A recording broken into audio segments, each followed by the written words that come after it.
Fala turma, estamos aqui para mais um podcast dos esportes aos negócios. Flávio, apresenta o nosso convidado de hoje. Nosso amigo Ricardo Aguiar. Ricardo Aguiar, um dos maiores técnicos do karatê brasileiro, bicampeão mundial, hexacampeão pan-americano. Meu, se eu ficar falando o currículo desse cara, a gente não fala mais nada, ele não faz mais nada aqui. Não faz mais nada. Palestrante, político ou ex-político, nós vamos descobrir aí como é que foi essa história aí da política. E assim, pensa num cara difícil pra agenda. Nossa, nós estamos convidando o Ricardo e vai, não vai, aí tem competição. Ricardo, como é que é esse final de semana? Os final de semana seu é tudo um trabalho, né? Meu Flávio, loucura, Marcos, né? E Flávio, obrigado pelo convite, primeiro de tudo. Um prazer enorme estar aqui. E eu que fiquei, Flávio, não vai dar. Essa data não vai dar. E ele sempre mantinha, viu, mano? Calma que vai chegar a hora, nós vamos encaixar. E encaixou. Claro que os finais de semana, hoje, a minha família é minha prioridade.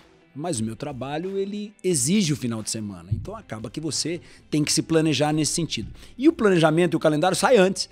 Então quando você me mandava uma data, essa data, putz, estou fora. Essa data, estou no seminário. Essa data. Quando eu vi que encaixou 8 de fevereiro, vamos lá e vamos bater papo e vamos contar essa história toda aí. Vai ser um prazer enorme. É isso aí. E a primeira vez que eu falei com o Ricardo, por que eu lembrei de você, Ricardo? Chama dos esportes aos negócios. Falei, caralho, encaixa tudo. Pois é. O teu negócio é o esporte. Exatamente. Né? Uma academia Seu numa negócio é sobreloja há 30 anos atrás, em cima de uma loja de autopeças na Avenida do Café, num tatame de lona áspera, não era plástica. Aquela lona áspera que ralava. Você sabe porque você já treinou nela. Já. Ali onde tudo começou. Na Avenida do Café? Avenida do Café. Essa eu não lembrava, não. 590, na altura do número 590 ali, era em cima de uma loja de autopeças. E Já? era barato, porque eu limpava e não tinha, Flávio, curioso, né? Tem umas coisas que a gente não esquece. São 30 anos. Esse ano, 30 de julho, completa 30 anos de instituto. Nossa. 30 anos. Maravilha. E lá era uma sobreloja e não tinha forro o teto. E não é igual hoje que você tem estrutura que veda. Quente pra cacete. Queimava a cana que nem loucura na nossa região. Nossa, Então, às 4 começava a aula, eu tinha que limpar as 3. Porque se eu limpasse as 2, Não adiantava queimada nada. no tatame. Então, eu limpava banheiro, com o maior prazer do mundo. Hoje eu sei exatamente todos os detalhes que passa. Sabe aquela política McDonald's que você precisa passar por todos os setores? E hoje grandes empresas utilizam. Foi mais ou menos o que eu fiz sem nem ao menos saber. Então eu recebia mensalidade, eu dava treinamento duro. Era quando você tinha que cobrar alguém, tinha que dar treino para ele depois, viu, Flávio? Era complicado, mas né? foi um aprendizado Mas que... puta aprendizado, Não me né? arrependo de absolutamente nada. O Ricardo, a gente, por coincidência, trabalhamos junto na política, né? A gente tava na mesma Exatamente. época, né? Exatamente. E nessa época eu fui muito empolgado, porque eu não sou um conhecedor da política, não era um estudioso da política. Como de também eu não era. repente, o Dadinho me faz um convite. Flávio, Vamos. meu, vamos? Eu falei, porra, Dadinho, será, meu? Não, vamos? Pô, vamos embora então. Vamos embora. E eu fui muito empolgado, que eu falei, pô, legal. Secretário de Esporte, Ricardo Aguiar. Esporte, perfeito. Vereador Dadinho, do esporte, do judô, perfeito. Eu, do jiu-jitsu e do judô, perfeito. Boni, do Sim, vôlei. na época, exato. Falei, porra, que legal. Mas eu senti que não teve sinergia. Não teve. É. O que você acha que poderia ter? Eu fiquei meio que frustrado. Eu falei, meu, vamos sentar todo mundo, vamos conversar. E não rolava. Flávio, Era vaidade? O que rolou? Eu O que não sei rolou se ali? vaidade. Não digo da minha parte, eu acho que não era vaidade, não. Mas quando a gente vem do privado, você acaba trazendo alguns nuances do privado que no público acaba não conversando. E tem uma questão no público que eu aprendi com o tempo, e eu falo que foi uma... Eu fui para Harvard, ficando em Ribeirão Preto por quase 8 anos. Porque o que eu aprendi muita coisa que fazer, mas também aprendi muito o que não fazer. Uma delas era essa, onde você às vezes encontrava pessoas que você tinha uma relação externa e por princípios ou ideologias, a pessoa acabava te atacando ou batendo na linguagem política como a gente usa, de uma forma objetiva e direta. Só que até eu entender que o CPF era um e o CNPJ da prefeitura era outro, não era no Ricardo Aguiar. Era na posição de secretário. Demorei para isso. Então, ao mesmo tempo que eu me fechei muito no começo, e quando eu falo se fechar muito, é você não deixar que as pessoas te acessem tanto. Até para elas entenderem o processo de gestão. que a gestão pública é muito diferente da gestão privada. Eu sempre falei isso e aprendi a falar isso para as pessoas também entenderem. No privado, você faz o que não é proibido na maioria das vezes. No público, você só faz o que é permitido. E nem sempre o imediatismo você quer para hoje. Na administração pública, as coisas demoram um tempo muito diferente, Flávio. Então, de repente, vinha uma demanda para a reforma de uma quadra de futebol num bairro. Cara, entre o pedido, entre a ação, entre o orçamento, entre o planejamento, todo o projeto, a licitação, nós estamos falando de 2 anos e meio, quase 3 anos. Até mais simples, uma bola de futebol para você comprar, meu, se você tem uma quadra de futebol que tá precisando, você compra num dia e no outro dia tá lá, né? Exatamente. Então, acho que isso fez com que as pessoas, quando eu sempre dei retorno, sempre me preocupei muito com a questão do retorno, porém, às vezes era um retorno negativo. Olha, não vou conseguir te entregar agora. Não vou conseguir fazer a doação para a tua entidade agora. Mas no momento que a gente tiver... A gente recebeu uma prefeitura com muita dificuldade naquela época. Então, não tinha recurso, não tinha dinheiro para nada. Você tinha que enxugar, fechar a torneira. Foi uma coisa que nós fizemos. E quando você tem uma pasta que já não tem muito recurso, ou melhor, tem pouquíssimos recursos, e você tem que fechar a torneira, Marco, rapaz... A pasta do esporte é uma pasta que recebe pouco recurso. Sim, pouco recurso. Ela tem grandes parcerias, ela tem grandes... Mas quando você está tudo em ordem, você consegue trazer parcerias e trazer apoio. Como nós, em 2017, pegamos uma prefeitura com muita dificuldade na educação, na saúde, na assistência, como é que... As pessoas me perguntavam, às vezes, ou em entrevista, ou em algum bate-papo, em reunião, e eu falava o seguinte, eu compro bola ou compro remédio? Aí o mais ideológico ou o mais sonhador falava assim, compra bola porque você não precisará comprar remédio. Isso a médio e longo prazo. A curto prazo, se você não compra o remédio, a pessoa morre. Então, o que fazer nesse momento? E aí eu aprendi isso é uma coisa que eu aprendi e vivo até hoje. Os 5 P's, né? Você tem que planejar, senão você se perde. Você tem que priorizar, porque se você não priorizar, você não consegue fazer tudo ao mesmo tempo. Você tem que persistir, porque é duro. É 2 anos, 3 anos para conseguir uma coisa. Você tem que propagar, porque senão as pessoas não sabem o que está acontecendo.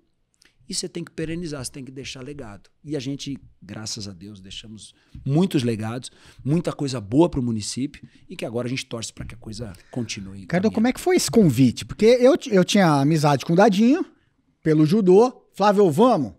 Como é que foi o convite pro Ricardo? Como é que você apareceu na política sendo secretário de esporte do Duarte Nogueira, um cara que sabe tudo. É um faixa preta ali da política. Como é que surgiu o Ricardo, seu nome ali? Eu falo que ele foi um grande sensei aí, sem saber. Pela sabedoria e pela ele é impressionante, capacidade de gerir coisas e pessoas e gerenciar o tempo. Ter uma tranquilidade muito grande com o tempo, no sentido de ter resiliência para absorver e devolver algo de forma precisa e dar confiança para a pessoa. Mas, Flávio, eu tenho 3 quadros no meu escritório, no meu instituto, que fala assim, nova gestão sob o comando de Ricardo Aguiar, que foi na época, saiu numa revista aqui da cidade, e eu tô de kimono, apontando alguma coisa num treino, eu tô de kimono. O kimono me mostrou para o setor público. Mas se você falar assim, na política tem muito isso, quem é o padrinho? Quem te trouxe? Eu precisava saber como é que ia ser a equipe de competição, de karatê, como é que ia estar o esporte em 2017. Em 2016 comecei a conversar com algumas pessoas, falei com uma pessoa, ela falou assim para mim, Ricardo, faz o seguinte, cara, eu vou te levar para conversar com o pessoal. Lá na época era na Caixa Econômica, na parte administrativa que eles emprestavam para fazer a equipe de transição. Você conversa com uma pessoa e vê, cara, porque eu não tenho a mínima ideia. Tá bom, fui lá no outro dia, fiquei 1h30 esperando, ninguém me atendeu. Falou, tem como você voltar amanhã? Fui embora, falei, não vai rolar, né? No dia seguinte voltei, espera só mais um pouco. Tomei um chá de cadeira mais de uma meia hora, falou, vem cá que uma pessoa quer falar com você. Quando abriu era o Duarte Nogueira. E eu me lembro que ele tinha 3 folhas em cima da mesa, viradas para baixo, todas em branco, né? Imagino até hoje que tinha informações minhas ali de embaixo, né? Mas eu não pedi para ver. E aí ele começou a falar sobre esporte, cara, queria falar um pouco de esporte, etc, etc. Como é que tá isso? Onde é que é a ferida? Onde é que é a inflamação do esporte? O que a gente precisaria mudar na cidade? Nós temos aí 4 anos iniciais do meu governo. Queria tuas sugestões. E começou esse bate-papo.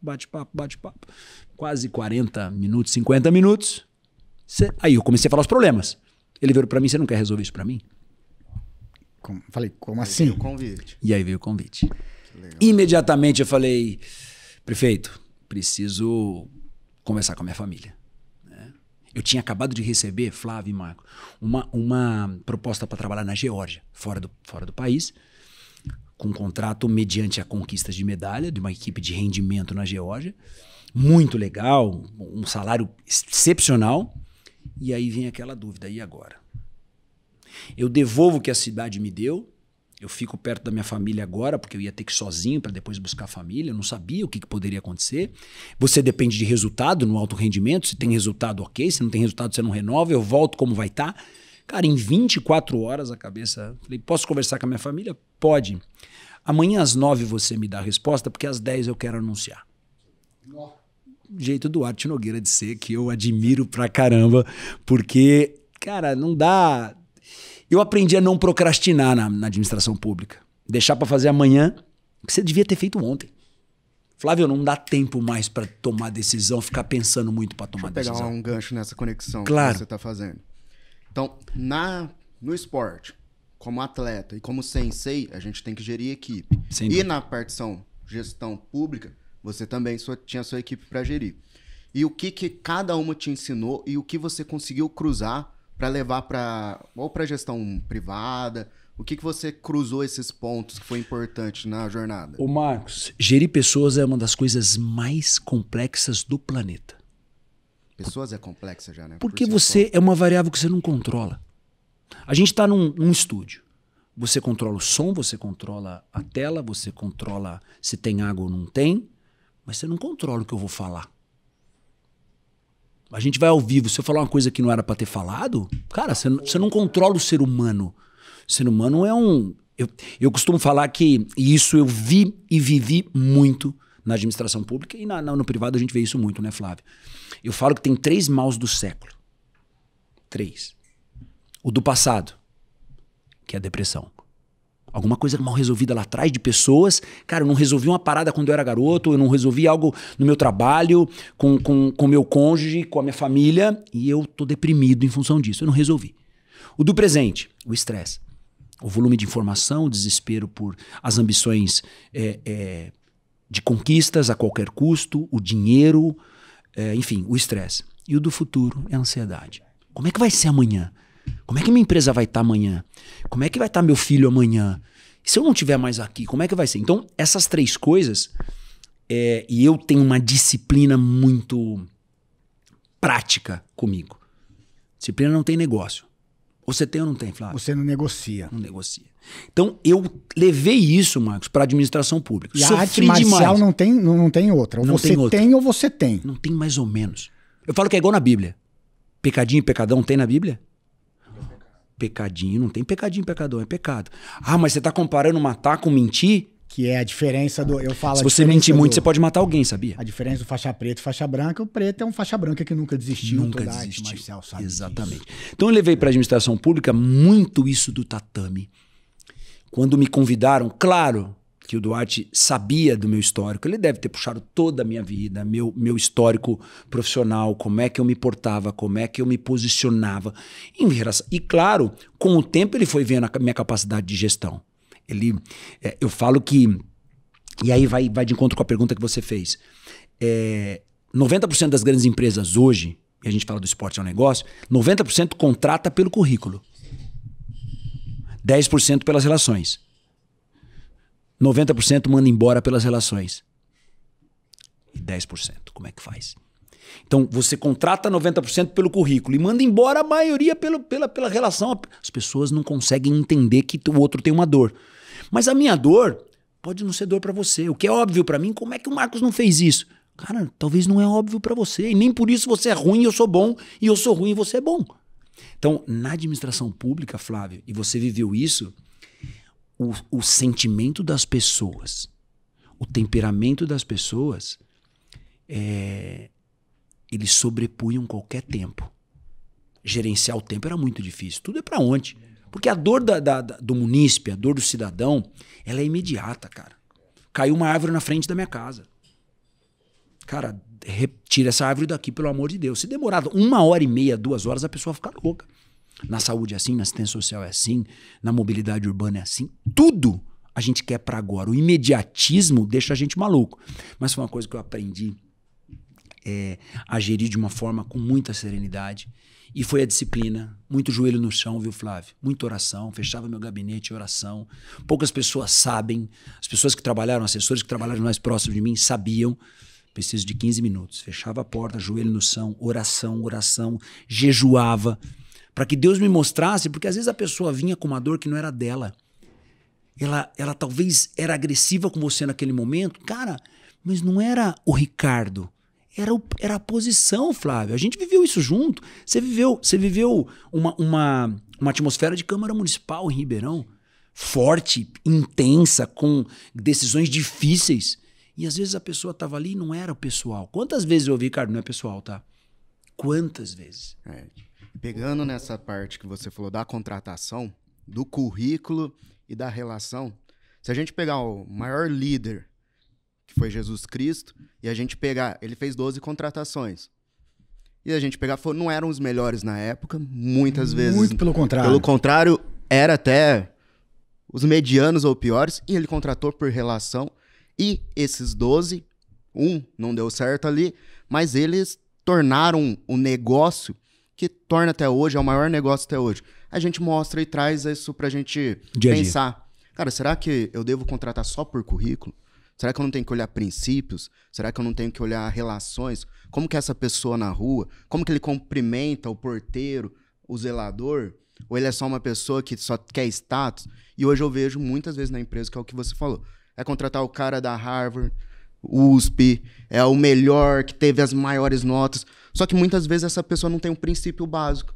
E aí dá errado. E é o que você falou. É demitido pela conexão. Não sabe relacionar. Demitido pelo princípio. Cardo. Você sabe que dos 12, só um tinha cargo. E quem derrubou foi quem tinha cargo. Quem tinha cargo. Você dá cargo, você dá poder. Você dá poder, você mexe com o ser humano. Quer conhecer o verdadeiro? Isso pessoa. Que a gente vai conhecer. Cardo, há 42 anos eu tô no tatame. Você deve estar há muito tempo também. Comecei com 6 anos de idade. É isso aí. Tô com 42 vou fazer anos. 49, é isso aí. Né? Eu tô com 42 anos de tatame. E o tatame ensinou muita coisa. Muita coisa. Uma das coisas é tentar controlar a agressividade. Que a agressividade no meio político ela é muito forte. Eu vejo até hoje os caras perdendo a cabeça. Eu vejo homens, não só meio político, perdendo a vida por causa da agressividade, por não conseguir conter a agressividade. E então, assim, a luta me ajudou muito. Porque eu tô lá lutando meu jiu-jitsu.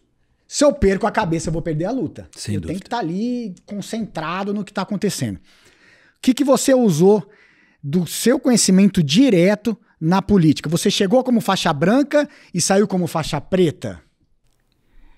Excelente pergunta, ô Flávio. No karatê tem uma coisa chamada dojokun. Em japonês fala keki no yui mashimurukoto. Conter o espírito de agressão. Conter não é não ter. Você vai ter coisa que você vai ter que ter agressividade para. E tem que ter. Agressividade faz parte do ser humano. Você precisa conter.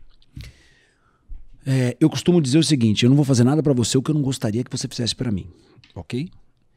E esse controle emocional das pessoas no meio, não só no meio político, você falou muito bem, hoje em dia qualquer discussão, cara, as pessoas estão perdendo a vida em função disso. Frações de segundos. Porque tem alguma coisa que está mal resolvida. A autoafirmação no ser humano... Está mal resolvida com ele. Com ele? Está mal resolvida com ele. A autoafirmação no ser humano está ficando uma questão, deixou de ser exceção e está virando regra. As pessoas precisam se autoafirmar o tempo todo. Por quê? Eu preciso chutar a 2 metros de altura para mostrar que eu sou bom no tatame? Você precisa imobilizar alguém em 6 segundos para falar que você é bom no tatame? Você precisa vender milhões e bater sua meta num curto espaço de tempo para mostrar para o teu chefe que você é bom? Ou o tempo bem gerido vai te mostrar isso? As pessoas, o maior problema não estão nas ações, Flávio, para mim. Estão nas reações. Que agir você pensa. Eu vou falar isso, isso, isso. Mas e reagir? Reagir é uma variável que você não controla, nós falamos no começo.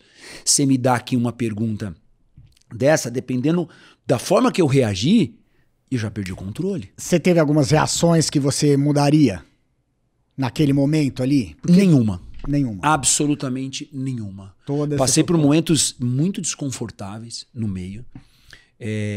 Te bateram muito ali, né? Muito. Hoje eu posso falar com muita tranquilidade. E quem está assistindo o podcast sabe disso. Mas eu aprendi... A questão maior não é o quanto que você apanha. É o quanto que você sabe levantar. Como é que você levanta. Porque era diariamente. Quando eu percebi que era na figura, era no cargo, era na posição, e era uma forma das pessoas se promoverem, e isso acontece muito, eu comecei a mudar meu comportamento. É porque tinha duas formas de bater. Uma, o cara falava, eu vou bater porque eu acredito que aquilo tá errado, que ele tá fazendo. E a outra é o seguinte, eu vou bater pra aparecer. Sem dúvida nenhuma. E esse era o ponto. Esse é um ponto mais... Que mais pesava, não é? Mais pesava. Porque às vezes o bater pra aparecer, você usa a pessoa ao seu favor. Se eu reagir, é pior. Você já chamou alguém pra briga? Eu acredito que não. Mas alguém já te chamou pra briga e você não reage. Ele vem e te provoca de novo. E você não reage. Ele vem e te provoca de novo. Cara, esse cara vai ficar louco. Ele vai embora revoltado porque você não mexeu um músculo da tua face e deixou ele mais nervoso. Se você vem me dar um presente e eu não quero o presente fica com quem? Com você. Você tá me desafiando. Eu não reajo, você vai embora mais louco ainda. Então, eu apliquei muito valores. Princípios não. Princípio a gente muda, valor não. Aprendi isso com o tempo. Aprendi com uma pessoa de, na época, 84 anos. Eu falei isso pra ela. Não, mas meus princípios... Eu falei, Ricardo, seus princípios você muda, seus valores não. Legal. Eu falei, como assim? Então, de repente você tem um modo de pensar, eu te explico, eu argumento, você muda. Quando você é mais novo, você tá com uma outra cabeça. Mas seus valores não, porque o valor tá relacionado com o caráter. Talento te traz pra mesa, Flávio. Caráter te faz ficar na mesa. E eu acho que isso, e o caráter que eu formei no tatame, com a minha família, a educação que eu tive, me fez criar uma casca. Edu, eu vou te contar, eu cheguei a ter um desconforto familiar com isso. Eu imagino. Imagino. Porque chega um dia, o meu irmão me liga do Japão. Tava comigo. Com você. Viajou pro Japão comigo. Vocês estavam lá numa competição no Japão no karatê. O meu irmão fisioterapeuta lá da seleção. Da seleção, você, karatê, você técnico da seleção de karatê. E fala o seguinte, Flávio, o que vocês estão arrumando? Pá. Falei, Alexandre, calma, isso é briga de cachorro grande, deixa os caras resolverem. Claro, lógico. Eu sou só o chefe de gabinete. Sim. E porque eu traduzia a informação pro Ricardo. Lógico. Porque se eu falasse como me falaram, ia sair na briga. E a gente sabia disso. Aí eu traduzia, né? Porque... E até a minha posição, Flávio, sem te cortar, já te cortando. Até o meu posicionamento, às vezes, mais duro, com você e com vários, fazia parte de um processo. Porque se eu diminuo, é aí que o outro cresce. E faz parte, é uma É o jogo. Mas até aí, com o meu irmão, tava tranquilo. Aí, meu irmão volta, a gente vai almoçar na casa da minha mãe, num domingo. Sua mãe? Minha mãe. Flávio, vem cá. Vem aqui. Falei, mãe, E eu conheço a mãe do Flavião. Relaxa, meu. Minha mãe super corujona. Sim. Será que é legal? Acho que não é legal você ficar aí na política e assim por diante. Eu fiquei bem menos tempo, você ficou muito tempo. Sim. Pra terminar isso aí de política, né? Porque tem muita coisa pra falar de esporte claro, aí, claro, senão claro. nós vamos ficar falando só de política. É verdade. Você foi secretário de esporte, tem tudo a ver com você. Sim. Aí você foi secretário da Casa Civil. Já é uma outro zona, âmbito, já sai da zona de conforto. Muda o sarrafo, né, Marcos? Muda tudo. Muda o sarrafo. Sim. E aí? O que tem de diferença? Tudo bem que você já estava mais acostumado, mas é muito diferente. Porque essa trabalho transição... é muito diferente. Teve uma... numa eleição de 20, eu me desincompatibilizei, tinha uma possibilidade, uma probabilidade de cargo eletivo, né? Para você se candidatar, você tem que sair antes. Você foi citado para ser... achei muito legal. A gente se encontrou lá no shopping, né? Sim, em frente sim. à Boalha. Eu falei, Sim. pô, Ricardo, tô feliz. Por quê, meu? Falaram no seu nome... Saiu em pesquisa. Em pesquisa para prefeito. Que legal. E ele falou, não, Flávio, Eu não tenho pretensão de ser prefeito. Só não perguntaram para mim ainda. Mas naquele momento. A população estava falando. Claro, né? isso foi bom. Isso Quer dizer que foi um trabalho bem feito. Foi um belo termômetro. Né? Mas respondendo a tua pergunta em relação ao esporte e à Casa Civil, teve eu fui para coordenação de campanha em 20, na reeleição do Duarte. Foi a eleição com maior votação da história da cidade. E eu coordenei a parte de coligação. Eram 198 candidatos a vereador e 8 partidos. Cara, foi uma experiência incrível. E terminado esse processo, eleição, vem cá, ele me convidou para ser secretário da Casa Civil. Que é uma relação direta, para que as pessoas possam entender, é uma relação direta com a Câmara e com a sociedade civil como um todo. Resumindo, você fazia o network entre a prefeitura, o prefeito em si e os vereadores. E os vereadores. Num momento super sensível, porque era um momento de reeleição. E no teu segundo mandato, numa maioria das vezes, ele é muito mais delicado. A rejeição vem mais alta, ela sempre. Vem, claro, porque já foram 4 anos. Se agradou alguém, desagradou outro. Mas, olha, foi uma experiência 2 anos e depois eu retornei para o esporte, que foi uma movimentação que o próprio prefeito fez na época e para ver novos quadros. A política brasileira precisa de novos quadros, sangue novo, para que as coisas possam mudar. Se você for olhar candidato a presidente da República, você vê os mesmos nomes há quanto tempo, Flávio? E nos outros âmbitos não muda muito. Mas foi uma experiência muito legal, porque eu aprendi o termômetro do legislativo, que era uma coisa que eu não tinha tanta...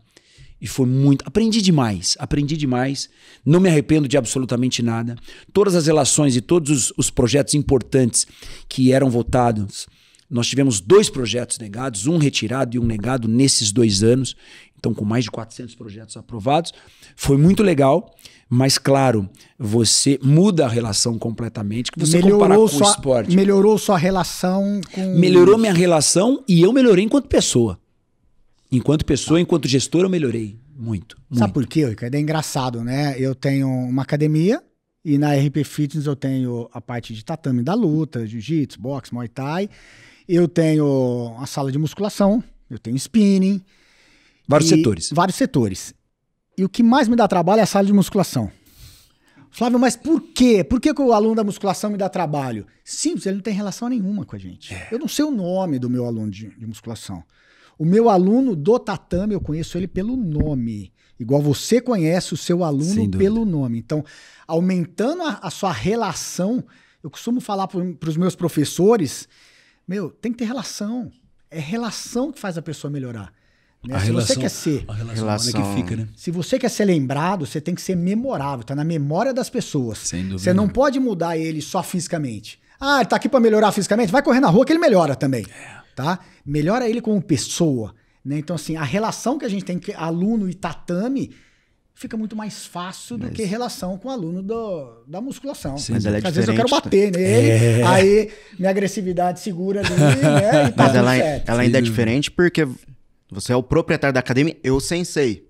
Com então certeza. Você está dentro do tatame também. E quando a gente tá ali, eu sou o aluno, né? Eu tô na equipe, você tem a visão do sensei. É diferente do cara que tá na sala de musculação, que tem a visão do proprietário. Claro. Então Ô Marquinho, e é engraçado, e eu tenho certeza que isso acontece com o Ricardo também, depois você me confirma. O aluno do Ricardo, Sensei Ricardo, não vê ele como dono de academia. Não. Ele vê ele como Sensei. Só Sensei, isso. Ele não vê, é muito legal isso. O tempo me fez desconectar essa posição, essa posição do dono. Eu desconecto. Tem coisas que eu não converso com o meu... Hoje todos já sabem. Parte financeira, parte gerencial, eu sei de absolutamente tudo o que acontece. Olha, esse assunto aqui eu não falo. O pai do meu aluno sabe que eu não discuto técnicas e arbitragem com ele. Olha, com o pai... Porque para discutir você precisa entender. Se você não entende, eu te explico, mas eu não vou discutir. Por que não? Porque não foi ponto, foi... Enfim, essa relação de intimidade com o aluno e com as pessoas, você gera uma sensação de pertencimento. Talvez o teu aluno da musculação, ele não se sente... Não é uma comunidade. Dono. O cara do tatame, ele sente uma relação muito mais íntima com o mestre, com a figura do mestre, às vezes não é nem o treino, às vezes é uma palavra sábia que você devolve pro cara. Sem dúvida nenhuma. Né? Eu falo muito do professor, sensei, treinador e técnico. Cara, são 4 posições distintas na mesma pessoa. Professor, oi, bom dia, boa tarde, boa noite, até logo, bom descanso, aula ok. Treinador, vamos, vai, mais 10, vai. Técnico, você só fala o que precisa da resolutividade na hora da disputa. Naquele momento. Faça essa pegada, bata esse golpe. Sensei é o sábio. É a sabedoria de, vem cá, se não esvaziar a mente aqui, você tá perdendo pra você não encaixou isso, você não fez aquilo. Por que você tá tão nervoso hoje? Não, mas eu não tô nervoso. Sim, você tá. Vamos fazer o seguinte, vamos bater um papo aqui. Você chama pra... Aí é o mestre. Então essas 4 posições são muito difíceis da gente desenvolver as 4. Elas estão interligadas, mas são muito distintas ao mesmo tempo. Porque não adianta você pega o sensei e o técnico, totalmente. É completamente diferente. Eu quero resultado, meu. Vai, você não quer ter resultado? Então vamos ter resultado, Marquinhos. É isso daí. Flávio, esses 4 atores, eles não podem errar.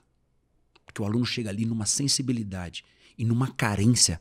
Quando eu falo carência, no bom sentido, é uma carência técnica, porque você tem um cara que quer a técnica. É uma carência afetiva. Pô, sensei, aquela coisa do... Porque às vezes ele não tem isso em casa. Lembra que nós falamos no começo do bate-papo aqui? Às vezes ele tem alguma coisa mal resolvida e ele identificou no sensei aquele cara... Ontem eu fiz uma foto com uma atleta que é de Mococa e ela depois postou a foto. Ela fez uma careta, eu falei, vem cá, deixa eu tirar uma foto. Mas você vai fazer essa careta na foto? Eu falei, vou. Aí fiz uma careta brincando, ela tirou a foto, ela postou e colocou assim, atrás de um grande atleta tem um sensei inspirador. Perfeito. Como é bom dormir com uma frase dessa. Fiz uma brincadeira, né? Mostrei a língua, ela tirou a foto e a família super bacana, tá há pouco tempo treinando conosco. Então tem um sensei inspirador. Cara, isso pra mim é uma bela de uma pressão de responsabilidade. Eu preciso inspirar. A gente precisa inspirar mais as pessoas, seja no que for. Seja no que você come, no que você faz, no que você reage, como você faz, enquanto marido, enquanto irmão, enquanto filho, enquanto pai.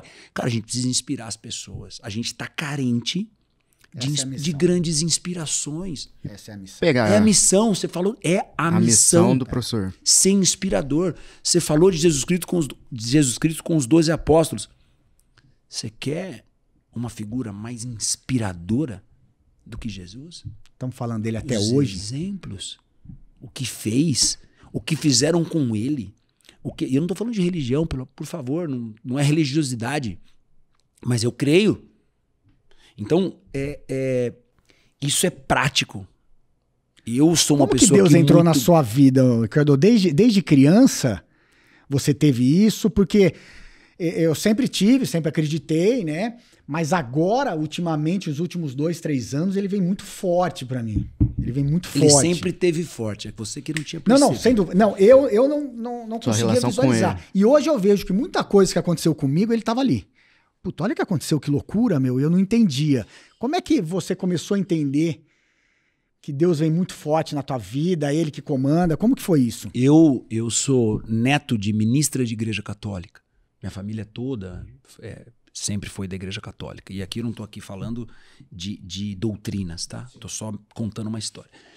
E por um longo período não estava me preenchendo, e um belo dia eu fui numa igreja no centro da cidade e não tinha estacionamento. Isso é real, tá? E eu fui parando quarteirão de baixo. Cara, eu parei 6 quarteirões num domingo, 7 da noite. Quando eu parei, eu fechei o carro, eu olhei e falei, cara, já tô atrasado 20 minutos. Quando eu levantei a cabeça, tinha uma igreja evangélica na minha frente. Falei, cara, eu vou entrar aqui. E entrei. Não sei te explicar por quê, mas hoje eu entendo. Hoje faz sentido. O Senhor fez assim, vem cá, vamos ver aqui. Talvez pra você isso aqui faz mais sentido. Tudo eu ficava me escondendo da pessoa que estava sentada no banco da frente. Porque tudo que o pastor falou naquele dia foi pra mim. Esse sentimento é uma coisa incrível. Dá a sensação de falar, alguém falou pra ele, cara, eu ficava aqui, me guiando assim, ele tá olhando pra mim, ele tá falando pra mim. Loucura. E depois daquilo eu comecei a ter uma série de situações que eu queria, sabe o lance que nós falamos aqui de se resolver, coisas mal resolvidas. E eu comecei a falar com Deus, eu quero algo que me preencha de uma forma assim. E eu tenho um grande amigo, um irmão, meu compadre, eu sou compadre dele também, enfim. Um dos filhos dele tem o meu nome. O meu filho é amicíssimo dos filhos dele, que é o Marcelo Bordon, que foi um cara que me falou de Jesus pela primeira vez. E eu lembro que ele estava no São Paulo na época. E eu falei, Lemão, cara, tô sentindo um vazio enorme aqui, fui semana passada numa igreja, cara, me tocou de uma forma, e ele começou. Eu nunca esqueço, ele conta essa história até hoje, o celular dele acabou a bateria 2 vezes. De tanto E ele não sabe como voltou, porque o carregador não funcionou, ele começou a ligar o telefone, voltou um percentual de bateria que ele não sabe como, hoje a gente entende. A gente entende. Né? E ele pregando, e naquele momento eu entreguei minha vida para Jesus, e já se vão desde 1998. E a minha relação com Deus hoje é uma coisa muito íntima, muito aberta. A minha família, meu filho de 1 ano e meio ora com a gente que bênção, 1 ano e 2 meses. O amém, ele já está falando. Ele sabe que tem que dar mão, ele sabe quando o alimento vem na mesa tem que dar mão. Meu filho Jonas estuda o bíblico todos os dias e vive a palavra. Não adianta a gente ler a palavra. A gente tem que viver a palavra. E eu tive uma experiência de um milagre na minha vida, que é um milagre da minha mãe. Há 6 anos atrás ela teve um infarto. Foram 3 infartos. Foi fazer um procedimento médico. E eu tô contando isso porque Deus, você vê a presença do Senhor na tua vida 25 horas. Quando você tem uma intimidade. Porque uma coisa é você olhar com teus olhos, outra coisa é você ver com os olhos espirituais. E ela teve a cânula encostou na parede da artéria, deu um coágulo, infartou, 2 minutos, 6 minutos e 52 minutos parada. 52 minutos parada é muita coisa. Só ficou 52 tentando voltar porque foi um erro médico. Assumido pelo médico. Ele chegou para mim e falou, com 25, 30 minutos a gente reduz e não tem, em 7 pessoas. Foram 13 dias. 11 para 13 dias, eu estava indo para os Jogos Pan-Americanos de Lima e eu me ajoelhava todos os dias, jejuei 21 dias, falando com Deus no seguinte sentido: o que o Senhor dá, o Senhor tira. O Senhor me deu uma mãe maravilhosa, e toda vez que eu falo a gente fica... O que o Senhor quer para as nossas vidas? Minha família precisa muito da minha mãe. E com 52 minutos parada, a probabilidade de você voltar com alguma sequela é enorme. E eu escutei isso de inúmeros médicos nesse processo. Mas todas essas aproximações que eu tinha do homem dizendo isso para mim, e eu não estou aqui falando contra a ciência, eu falava assim, você vai conhecer o meu Deus. Você vai conhecer o meu Deus. E Deus me honrou. Eu cancelei minha passagem 2 vezes, o Comitê Olímpico cancelou minha passagem 2 vezes para ir para Lima, resumidamente. Meus irmãos me chamaram e falaram assim, eu tenho todos os dias, dos 11 para 13 dias, eu explico depois por quê, no meu celular, no meu bloco de notas. Eu compartilhei com o Jonas anteontem isso. Hoje minha mãe, o balão intraórtico no acesso na femoral. Hoje ela apresentou um estado febril, mas está melhorando e orando junto. Eu tenho todo o relato aqui, porque eu ia escrevendo, eu ficava no hospital, as 2 visitas eu estava ali, de joelhos. E aí, Flávio, eu me lembro que a mãe da sua cunhada, Paula, era enfermeira padrão. E um dia ela falou assim, Ricardo, eu vi várias vezes 50 minutos, 40 minutos, 1 hora você ajoelhado. E para mim era coisa de 5 minutos. E ali eu tive um momento que eu comecei a pedir para Deus cura. Um determinado momento eu senti uma presença dizendo assim, deixa que eu cuido. Eu cuido. E aí naquele momento eu queria uma revelação espiritual. O que está acontecendo? Cuida, cuida. Porque a gente precisava o tempo todo, a gente falava pra minha mãe, mãe, força, vamos, ali ao lado do leito. Força, vamos. E nesse momento Deus falou assim, eu é quem cuido, você confia? Eu não carrego que Deus é fiel aqui. Eu não carrego Hebreus 11:1 na minha panturrilha e nas minhas costas. A fé é a confirmação daquilo que não se vê, a certeza daquilo que se sente. Cara, como é que você explica uma coisa que você não vê? E você tem certeza de uma coisa que você sente. Você sente que essa água está gelada. Mas eu não estou vendo, eu não estou bebendo. Mas eu tenho fé. Ela voltou e meu irmão falou assim, vai que a mãe vai ficar muito chateada se você não for para essa competição. Ela já estava melhorando. Tava como atleta? Eu estava como técnico. Nos Jogos Pan-Americanos de Lima, em 19. E aí eu falei, ela já tá melhorando, aí foi tirando cada dia, melhorando. E eu falo, me arrepia. Ia melhorando, ela falou, amanhã vai tirar ela ficou entubada há muitos dias, né? Vai tirar porque ela tá reagindo muito bem, noradrenalina baixando, toda a frequência melhorando, o PA melhorando. Tá bom, eu vou. Já tinha cancelado 2 vezes. Fui pra Guarulhos, embarquei. Aterrissando em Lima, hora que aterrissou o avião, eu liguei o celular, esperando conectar e tal. Conectou, mensagem, grupo da família, era um vídeo. Minha mãe sentada falando no celular, brigando com a moça que não tinha ido limpar a casa, porque ela teve um problema na família. Mas você falou que ia, não sei o que. Eu falei, essa é minha mãe, glória a Deus. Ela tá aí até hoje, sem nenhuma sequela. Hoje a gente brinca, Flávio, que ela foi conversar com Deus. 2 minutos foi pouco. 6 minutos no primeiro infarto, no segundo infarto, foi pouco. Aí bateu um papo ali. Mas aí ficou 50 minutos, Deus falou assim, ó... A senhora fala muito, eu vou te devolver. A senhora tem muita coisa para falar lá embaixo. E a gente tá aí para honra e para glória do Senhor. E eu sou muito feliz. O tesão de você em Lima saber disso daí. Você é louco. Não tem explicação. Ninguém entendia nada. Porque a hora que eu desci do avião, eu desci pulando. Eu fui para os jogos e foi um excelente Jogos Pan-Americanos. Enfim, uma motivação. Porque não é porque isso aconteceu. De repente alguém que está acompanhando pode falar assim, pô, mas... Com a minha mãe isso não aconteceu. Eu perdi ela há tanto tempo. O tempo, nós falamos do tempo aqui no começo.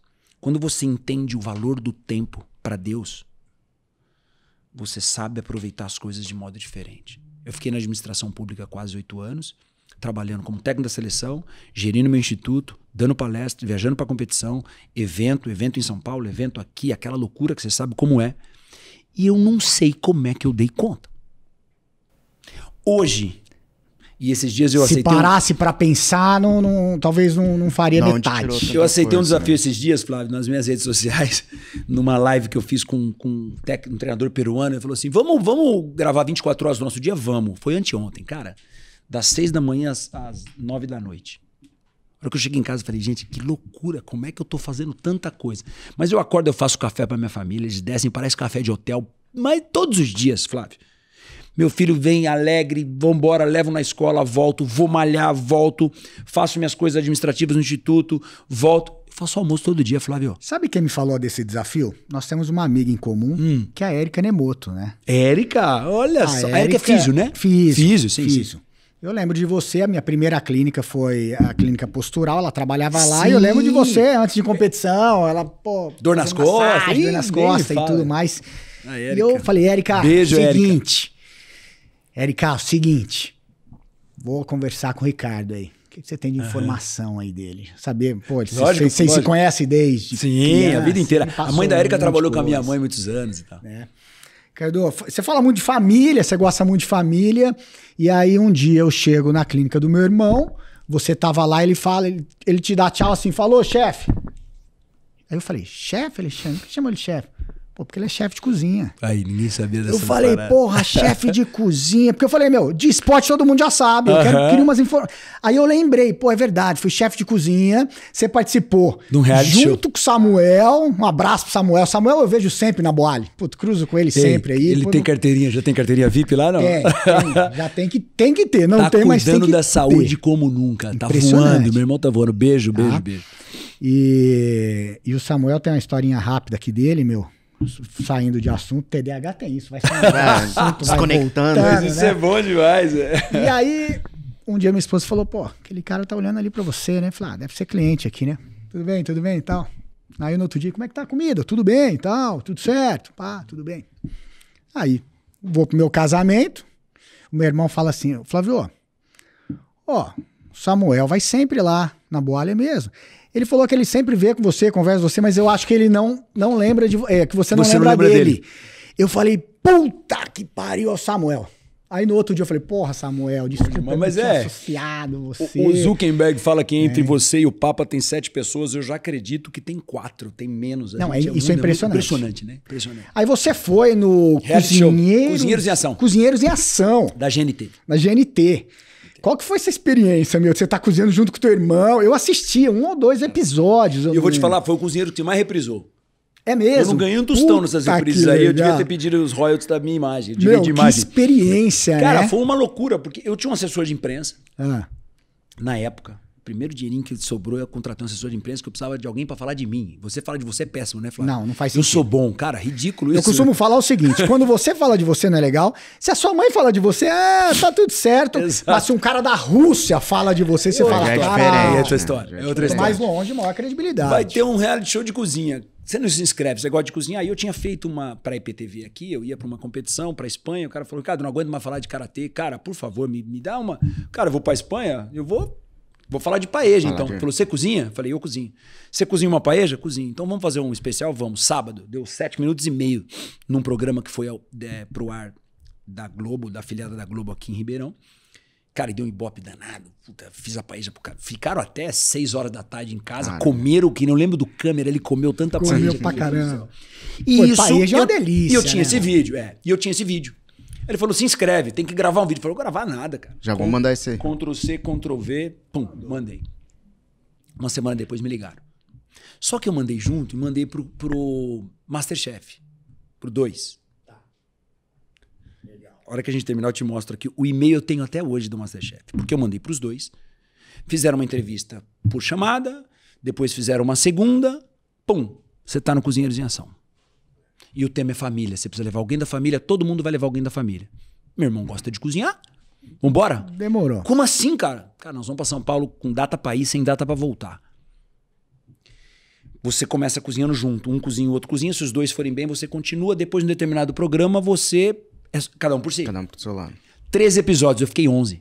Flávio, quer competir? Você falar que nós vamos competir, quem chega naquela porta primeiro, eu vou sai na porrada aqui. Sai na porrada. Sai na porrada. A competição, a veia competitiva faz um bem danado.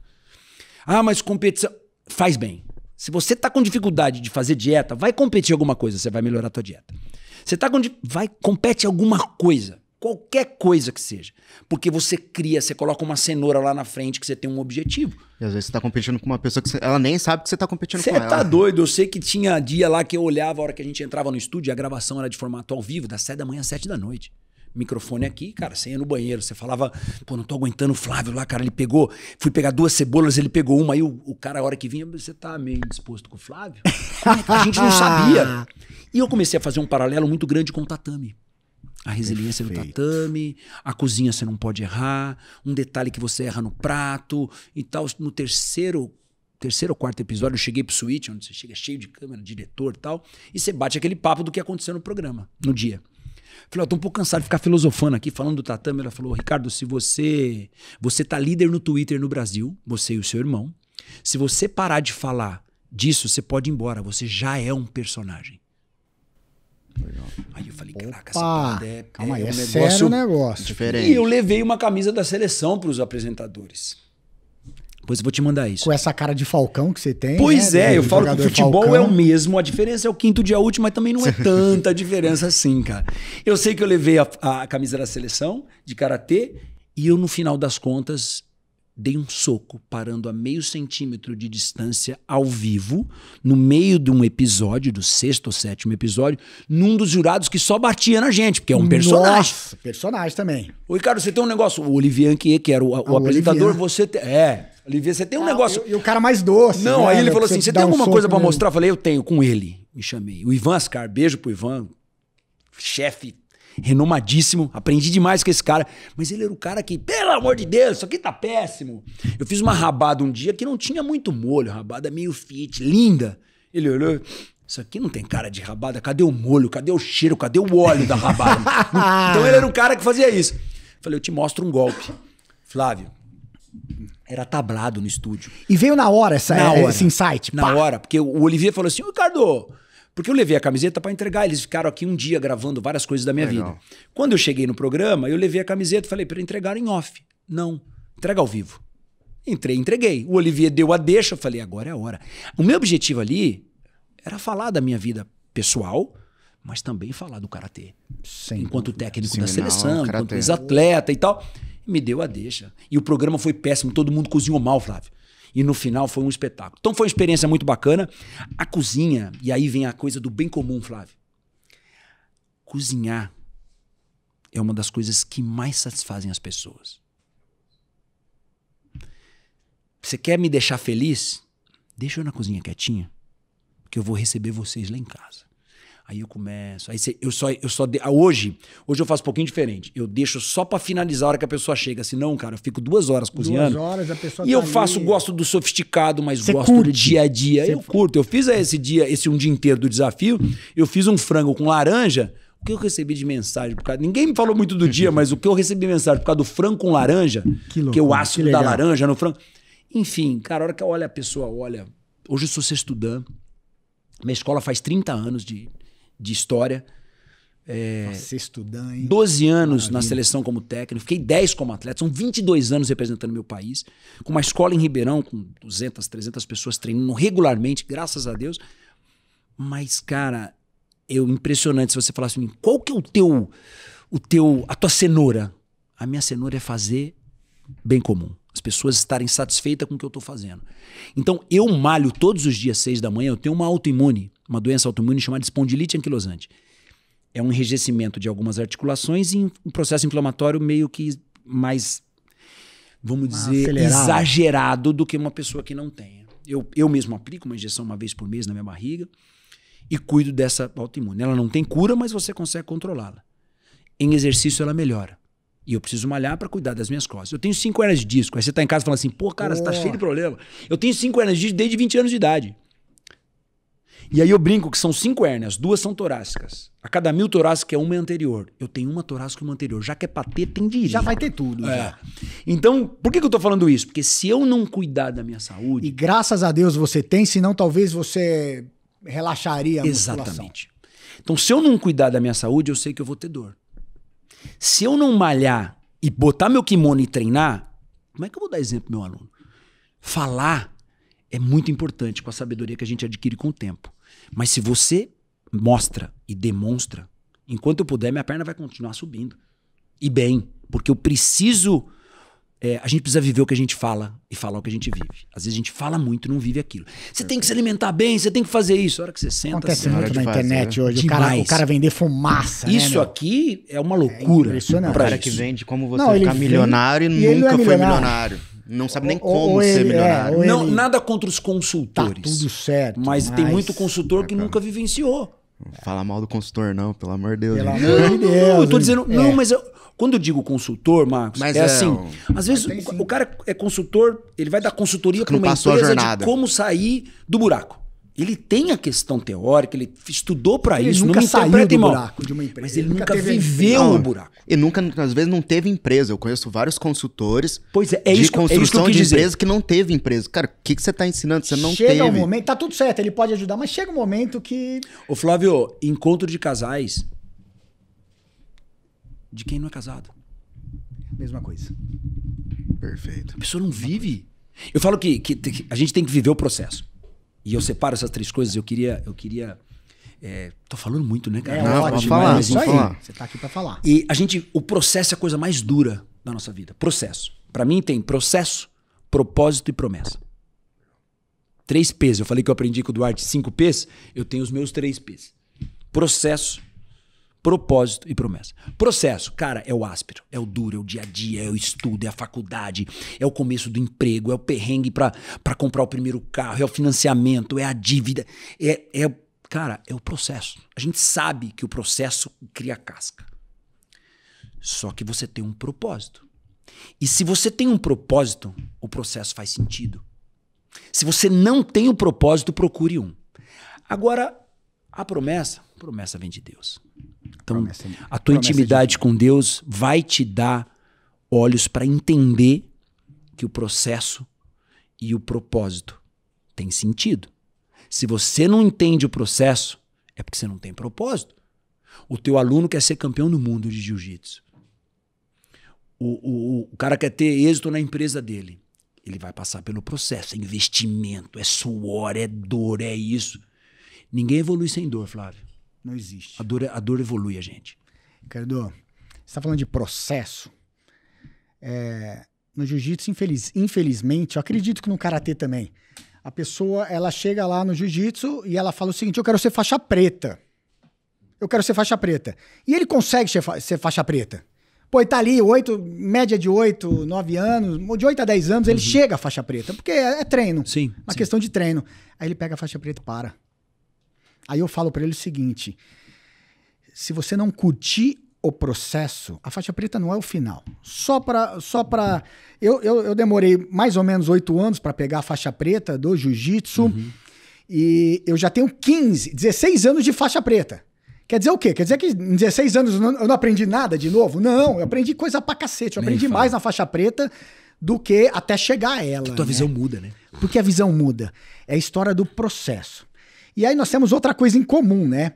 O meu irmão é faixa preta de judô e o Samuel é faixa preta de karatê. Sim. E aí, eu sou apaixonado por tatame, você é viciado em tatame como eu. O meu irmão não sabe amarrar faixa mais. E foi pro lado dele. Claro, e o Samuel também pro lado. Tá lá, dentista famoso, Sim, bem pra caramba. Graças a Deus. Né? O meu irmão Colucci, voando na fisioterapia e tudo mais, cada um no seu tesão. Por que você acha que, nós tivemos a mesma criação de pai e mãe, um continuou no maior tesão, o outro, valeu, obrigado.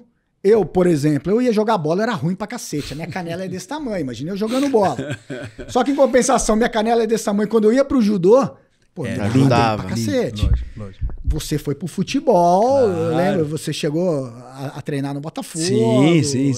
Por que você acha que o Samuel, de repente, saiu do tatame, o Colucci, você ficou? Ô Flávio, eu não, é difícil você responder pelos outros. Não, né? por que eles saíram? Mas eu tenho uma certeza que isso não me tira.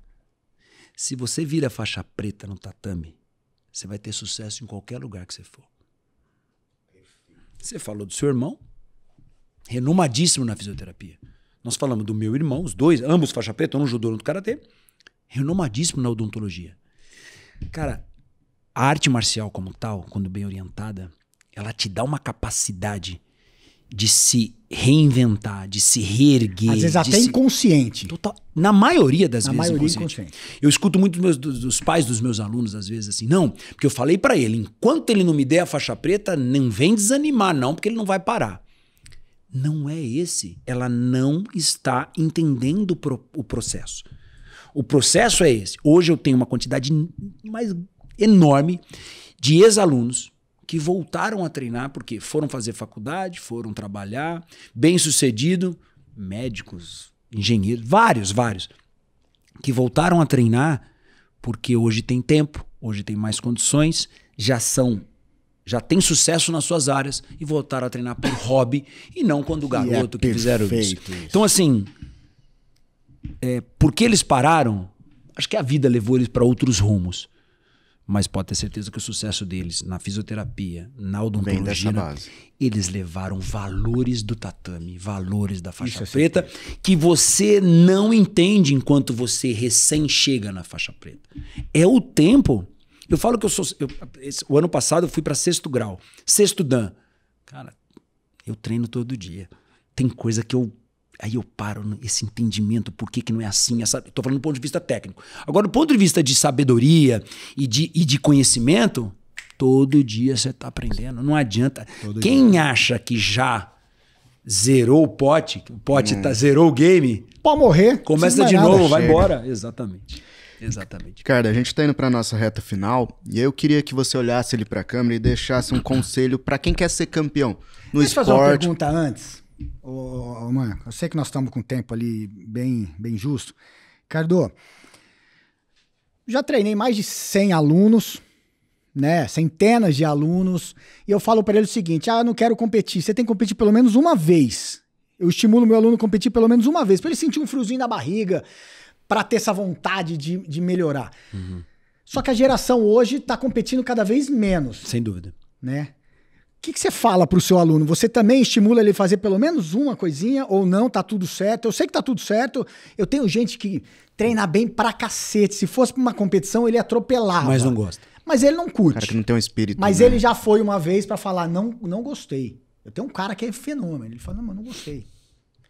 Como é que é? Como que é essa sua relação lá? Primeiro eu tento entender a sensibilidade do aluno. Eu testo ele sem ele saber. a questão competitiva.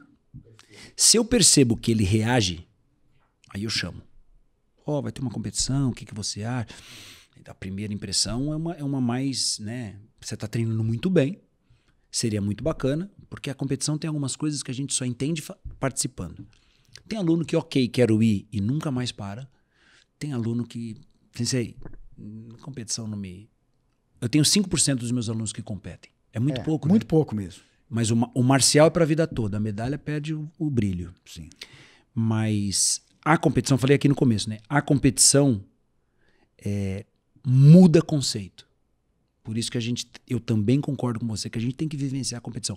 A vida não é competitiva, Flávio. A vida te coloca numa competição toda hora. É na escola, por uma nota. É na universidade, por entrar ou não. Começa pra nascer, né? Você começa pra nascer. Com quantas pessoas? Com quantos você brigou pra nascer, Flávio? Então, a competição é algo natural no ser humano. E essa natureza ela precisa ser estimulada com as devidas cargas ideais no momento certo, na idade certa e etc. Mas a experiência, ela é muito diferente. Então, a gente entende isso, respeita, claro, aceita, claro, mas sempre, minha vida inteira é competitiva. Você vai lá no meu instituto, acho que você foi verdade. Um dia e você não mas tava, agora já tá diferente. Agora já tem um outro. Ali conta um pouco da minha história competitiva, mas o que me mantém é o marcial. Então não dá pra gente... A competição ela é muito importante, traz muito benefícios, mas o marcial é o que te sustenta. Ricardo, a gente falou muito de política e esporte também. Quero fazer o convite pro Duarte Nogueira. Duarte, prefeito, ó quem veio aqui conversar com a gente. Puta bate-papo, eu sou seu fã. Quero trazer você aqui. Somos. Um abraço grande, sempre prefeito Duarte Nogueira. Faz o convite para ele vir. Tô com saudade, bater um papo aqui com o Colucci, você vai com o Flávio Colucci e com o Marcos. Você com certeza vai ser um bate-papo, vai ter assunto. Você pode enumerar o assunto que você quiser, que vai ter muita coisa boa aí. Que legal. Perfeito. Então, pegando o gancho aqui pra gente finalizar, eu queria que você deixasse um conselho para aquela pessoa que quer ser campeã no esporte, nos negócios, na vida, como ele pode ter esse prazer pela jornada e o que você deixa de palavra olhando para aquela câmera ali. Ser campeão talvez não é o mais difícil. Difícil é chegar até lá. O que piora, e aí não é te desmotivando, é motivando, é permanecer campeão. Às vezes você não vai ser campeão num esporte, numa modalidade, mas um bom pai é ser um baita campeão. Um filho exemplar é ser um baita campeão. Você tem que definir o que você quer conquistar. O que você quer conquistar. Para isso, disciplina. Se você não tiver disciplina, você não dá um passo para o sucesso. Esquece. A disciplina caminha junto com o sucesso. Dói, cansa, arde, queima, entristece, mas enobrece. A disciplina faz com que você fique mais perto de realizar aquilo que você quer, Marcos. Isso eu deixo para os meus filhos, eu dou exemplo todos os dias. E sempre através do exemplo. A cada 10 palavras, a gente absorve aproximadamente 4 a 5 palavras. A cada 10 exemplos, a gente absorve 7. Vamos dar mais exemplos e bons exemplos, né? Que perfeito. Muito bom mesmo. Muito bom bate-papo. Gui, vê se você consegue pegar a gente em pé aqui pra gente acabar com um cumprimento. Putz, eu pensei que você ia pedir pra ele te dar um golpe, cara. Eu falei, não, pô, lascou. De eu dou também, não tem problema. Vê se dá pra gente... Vou abrir nessa aqui. Bom. Aqui na frente? Vem, Marquinhos. Tá faltando mais que tá indo. Ah, é? Aí, né, Você tira dois de Lucas Cardoso, tá? Como você quer aqui? Manda aí, Gui.